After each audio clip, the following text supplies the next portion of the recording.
आप मोर, आप कुत्तों की बात तो करते हो, पर इन जीडीपी की बात भी कर लीजिए। पिछले 2 सालों में क्वार्टर दर क्वार्टर जीडीपी गिरी है, उसमें कोरोना का कोई प्रभाव नहीं था। संबित भैया 5 ट्रिलियन में कितने जीरो होते हैं बताना, बताओ ना। बताता हूं। नहीं बताओ ना आज दर्शकों को। बताता हूं। बैठो बता दो, आप 5 ट्रिलियन की बात कर रहे हो, बताओ 5 ट्रिलियन में कितने जीरो? बताता हूं।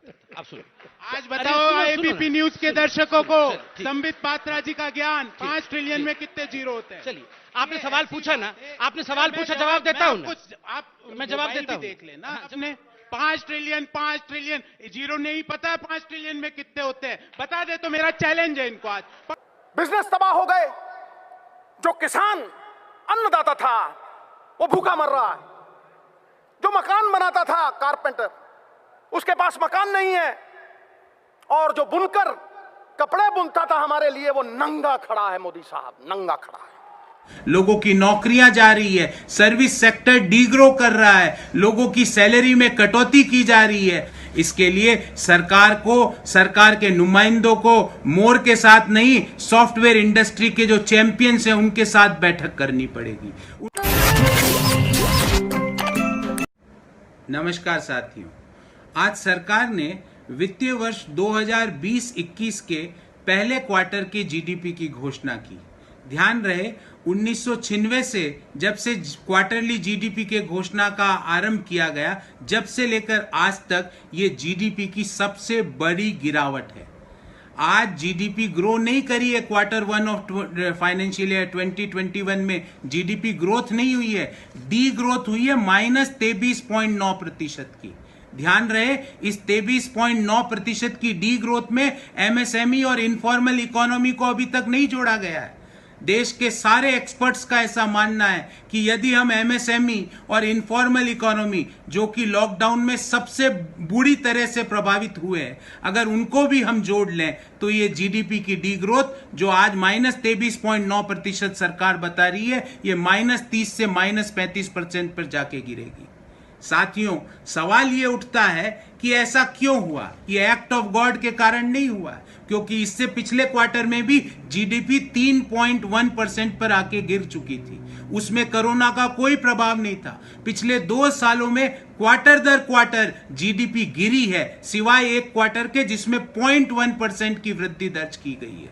सवाल ये उठता है कि ऐसा क्यों हुआ है और इससे बाहर निकलने के क्या उपाय है।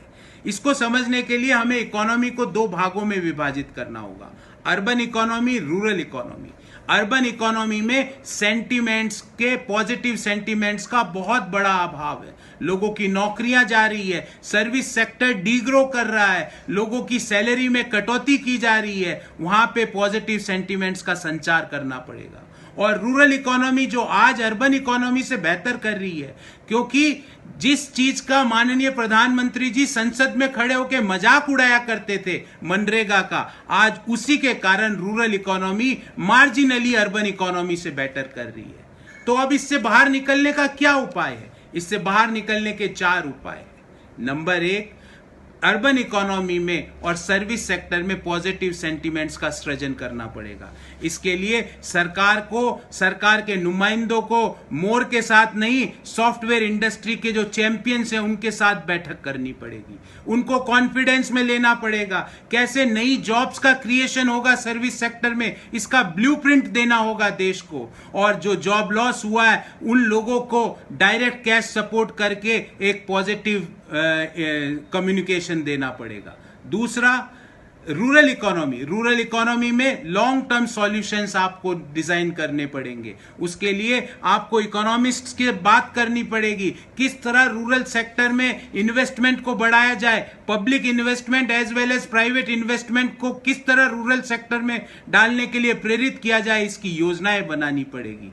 नंबर 3 बात, जो एमएसएमई सेक्टर है उसको लोन की खुराक नहीं, हैंड होल्डिंग की जरूरत है। उसको लिक्विडिटी देनी पड़ेगी, उसको कैश सपोर्ट देना पड़ेगा, क्योंकि ध्यान रहे एमएसएमई का जीडीपी में कुल योगदान लगभग 30 से 35% के बीच है। और नंबर 4, मैन्युफैक्चरिंग सेक्टर के लिए एक कॉम्प्रिहेंसिव योजना लानी पड़ेगी। वो शेर वाली मेक इन इंडिया नहीं, क्योंकि वो शेर तो चीन की गलियों में घूम रहा है। ऐसी योजना जिससे मैन्युफैक्चरर्स को कुछ इंसेंटिव मिले, उनको लेबर मुहैया करानी पड़ेगी। और लेबर मुहैया कराने के लिए जो माइग्रेंट्स गांव की ओर जा चुके हैं उनको वापस पॉजिटिव संचार देना पड़ेगा, उनके खातों में डायरेक्ट कैश ट्रांसफर करके उनमें एक पॉजिटिविटी भरनी पड़ेगी। जब भी कंजम्पशन बढ़ेगा, जब भी डिमांड बढ़ेगी और उस डिमांड के लिए सप्लाई बढ़ेगी, अन्यथा ये माइनस का सिलसिला क्वार्टर दर क्वार्टर चलता रहेगा। मैं सरकार से विनती करता हूं कि आप कुत्तों की बात तो करते हो,